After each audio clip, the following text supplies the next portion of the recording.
सावन के चौथे सोमवार की व्रत कथा। हर हर महादेव। आज सावन मास का चौथा सोमवार है और कहते हैं इस दिन भगवान शिव और माता पार्वती की कथा एवं सावन के सोमवार की व्रत कथा को सुनने से अनंत शुभ फलों की प्राप्ति होती है एवं मनुष्यों के सभी पाप और संकट कट जाते हैं तथा सभी मनोकामनाओं की पूर्ति होती है। तो आज मैं आपको सुना रही हूँ भगवान शिव और माता पार्वती की बड़ी ही दुर्लभ कथा। तो इस कथा को पूरी श्रद्धा और प्रसन्न चित्त मन से पूरा अवश्य सुनिएगा। आधी अधूरी कथा को सुनने से पूर्ण फल प्राप्त नहीं होता है। भगवान शिव का आशीर्वाद प्राप्त करने के लिए कमेंट बॉक्स हर हर महादेव अवश्य लिखें। चलिए कथा का रसपान करते हैं। अमरपुर नगर में एक धनी व्यापारी रहता था। दूर दूर तक उसका व्यापार फैला हुआ था। नगर में उस व्यापारी का सभी लोग मान सम्मान करते थे। इतना सब कुछ होने पर भी वह व्यापारी अंतर्मन से बहुत दुखी था, क्योंकि उस व्यापारी का कोई पुत्र नहीं था।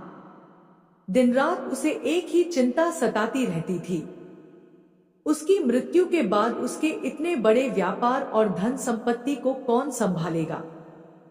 पुत्र पाने की इच्छा से वह व्यापारी प्रत्येक सोमवार भगवान शिव की व्रत पूजा किया करता था। सायंकाल को व्यापारी शिव मंदिर में जाकर भगवान शिव के सामने घी का दीपक जलाया करता था। उस व्यापारी की भक्ति देखकर एक दिन देवी पार्वती ने भगवान शिव से कहा, हे प्राणनाथ, यह व्यापारी आपका सच्चा भक्त है।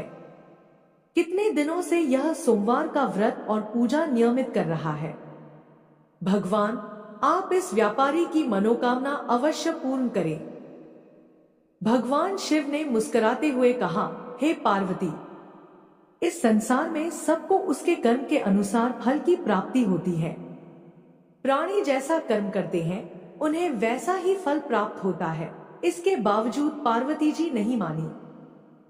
उन्होंने आग्रह करते हुए कहा, नहीं प्राणनाथ, आपको इस व्यापारी की इच्छा पूरी करनी ही पड़ेगी। यह आपका अनन्य भक्त है।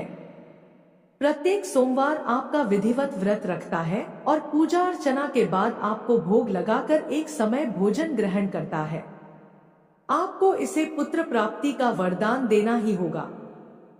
पार्वती का इतना आग्रह देखकर भगवान शिव ने कहा, तुम्हारे आग्रह पर मैं इस व्यापारी को पुत्र प्राप्ति का वरदान देता हूँ, लेकिन इसका पुत्र 16 वर्ष से अधिक जीवित नहीं रहेगा। उसी रात भगवान शिव ने स्वप्न में उस व्यापारी को दर्शन देकर उसे पुत्र प्राप्ति का वरदान दिया और उसके पुत्र के 16 वर्ष तक जीवित रहने की बात भी बताई। भगवान के वरदान से व्यापारी को खुशी तो हुई, लेकिन पुत्र की अल्पायु की चिंता ने उस खुशी को नष्ट कर दिया। व्यापारी पहले की तरह सोमवार का विधिवत व्रत करता रहा। कुछ महीने पश्चात उसके घर अति सुंदर पुत्र उत्पन्न हुआ। पुत्र जन्म से व्यापारी के घर में खुशियां भर गईं। बहुत धूमधाम से पुत्र जन्म का समारोह मनाया गया। व्यापारी को पुत्र जन्म की अधिक खुशी नहीं हुई, क्योंकि उसे पुत्र की अल्प आयु के रहस्य का पता था। यह रहस्य घर में किसी को नहीं मालूम था। विद्वान ब्राह्मणों ने उस पुत्र का नाम अमर रखा।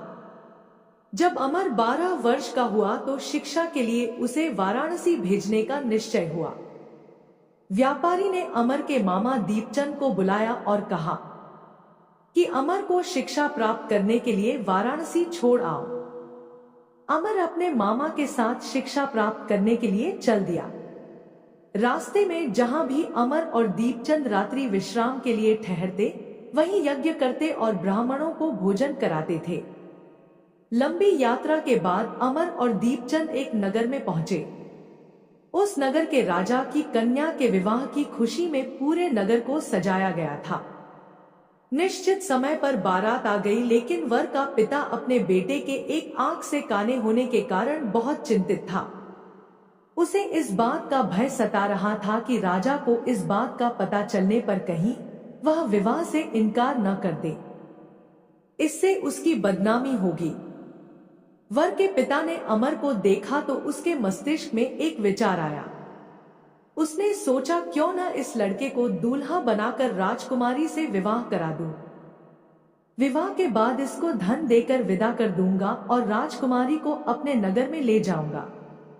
वर के पिता ने इसी संबंध में अमर और दीपचंद से बात की। दीपचंद ने धन मिलने के लालच में वर के पिता की बात स्वीकार कर ली। अमर को दूल्हे के वस्त्र पहनाकर राजकुमारी चंद्रिका से विवाह करा दिया गया। राजा ने बहुत सा धन देकर राजकुमारी को विदा किया। अमर जब लौट रहा था तो सच नहीं छिपा सका और उसने राजकुमारी की ओढ़नी पर लिख दिया, राजकुमारी चंद्रिका, तुम्हारा विवाह तो मेरे साथ हुआ था, मैं तो वाराणसी में शिक्षा प्राप्त करने जा रहा हूँ। अब तुम्हें जिस नवयुवक की पत्नी बनना पड़ेगा वह एक आंख से काना है। जब राजकुमारी ने अपनी ओढ़नी पर लिखा हुआ पढ़ा तो उसने काने लड़के के साथ जाने से इनकार कर दिया। राजा ने सब बातें जानकर राजकुमारी को महल में रख लिया। उधर अमर अपने मामा दीपचंद के साथ वाराणसी पहुंच गया। अमर ने गुरुकुल में पढ़ना शुरू कर दिया। जब अमर की आयु 16 वर्ष पूरी हुई तो उसने एक यज्ञ किया। यज्ञ की समाप्ति पर ब्राह्मणों को भोजन कराया और खूब अन्न वस्त्र दान किए। रात को अमर अपने शयन कक्ष में सो गया।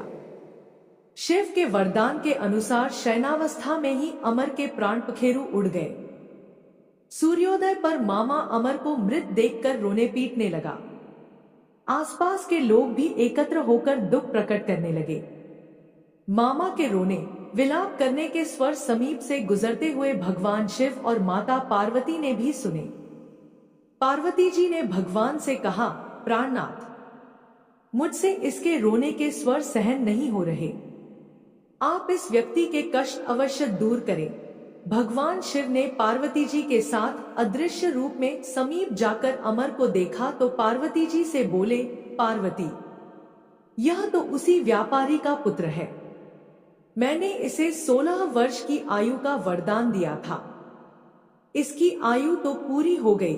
पार्वती जी ने फिर भगवान शिव से निवेदन किया, हे प्राणनाथ, आप इस लड़के को जीवित करें, नहीं तो इसके माता पिता पुत्र की मृत्यु के कारण रो रो कर अपने प्राणों का त्याग कर देंगे।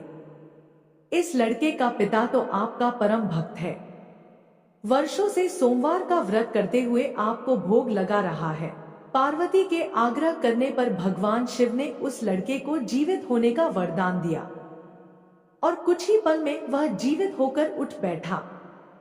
शिक्षा समाप्त करके अमर मामा के साथ अपने नगर की ओर चल दिया। दोनों चलते हुए उसी नगर में पहुंचे जहां अमर का विवाह हुआ था। उस नगर में भी अमर ने यज्ञ का आयोजन किया।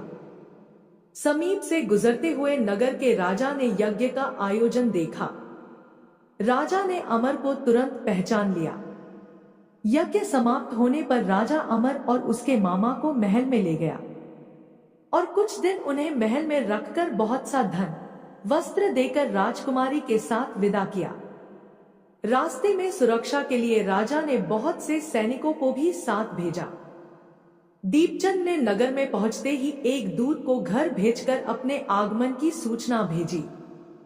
अपने बेटे अमर के जीवित वापस लौटने की सूचना से व्यापारी बहुत प्रसन्न हुआ।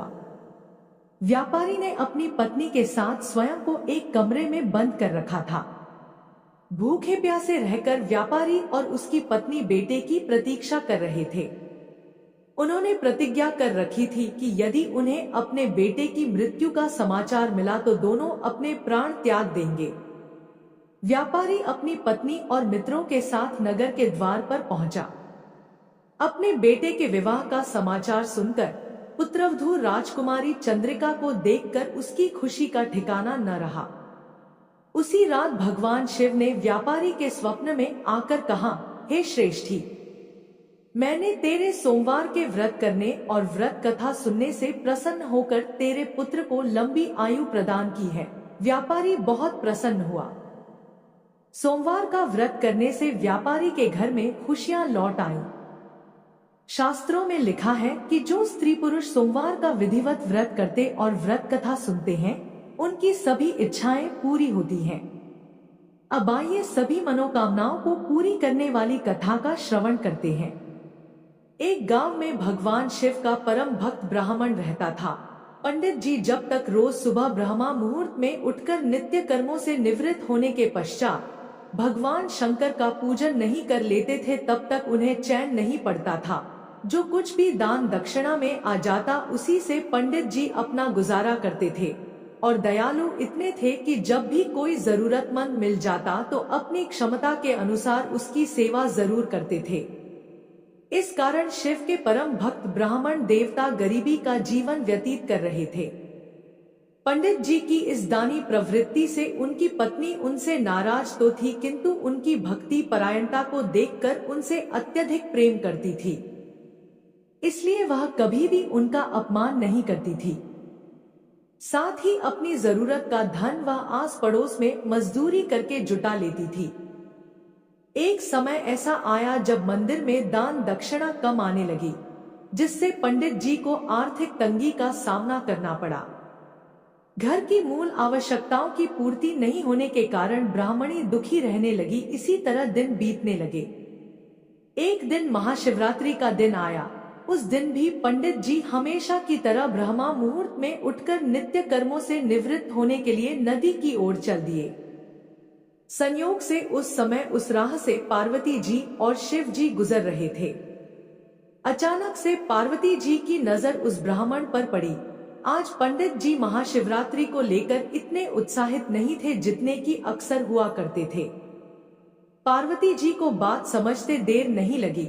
उन्होंने शिव जी से कहा, भगवान, यह ब्राह्मण देवता प्रतिदिन आपकी उपासना करते हैं, फिर भी आपको इसकी चिंता नहीं है। पार्वती जी की बात सुनकर शिव जी बोले, देवी, अपने भक्तों की चिंता मैं नहीं करूंगा तो और कौन करेगा। पार्वती जी बोली, हे स्वामी, आपने अब तक इस ब्राह्मण की सहायता क्यों नहीं की। तब शिव जी बोले, देवी, आप निश्चिंत रहिए, अब तक उसने जितने बिल्व पत्र शिवलिंग पर चढ़ाए हैं वही बिल्व पत्र आज रात्रि में उसे धनपति बना देंगे। यह बातचीत करके पार्वती जी और शिव जी तो चल दिए, किंतु संयोग तो देखिए, उसी समय उस राह से एक व्यापारी गुजर रहा था। उसने छुपकर शिव जी और पार्वती जी का वार्तालाप सुन लिया। व्यापारी ने अपना दिमाग चलाया और सोचने लगा, अगर बिल्व पत्र से ब्राह्मण धनपति हो सकता है तो फिर मैं क्यों नहीं हो सकता। यही सोचकर वह ब्राह्मण के घर पहुंच गया और ब्राह्मण से बोला, पंडित जी, आपने अब तक जितने भी बेल पत्र शिव पूजन में चढ़ाया है वह सब मुझे दे दीजिए, बदले में मैं आपको 100 स्वर्ण मुद्राएं दूंगा। पंडित जी ने अपनी पत्नी से पूछा तो वह बोली, पुण्य का दान ठीक तो नहीं है, किंतु अगर आपका मन करे तो दे दीजिए, हमें धन की जरूरत है, इसलिए दे दीजिए। पंडित जी ने सारे बिल्व पत्र बोरे में भरकर सेठ जी को दे दिए। बिल्व पत्रों का बोरा लेकर सेठ जी पहुंच गए मंदिर और शिवलिंग पर चढ़ाकर देखने लगे कि कब शिव जी कृपा करेंगे और कब वह और धनपति बन जाएगा। प्रतीक्षा करते करते सेठ जी को आधी रात हो गई। सेठ जी चमत्कार देखने के लिए बहुत उतावले हो रहे थे।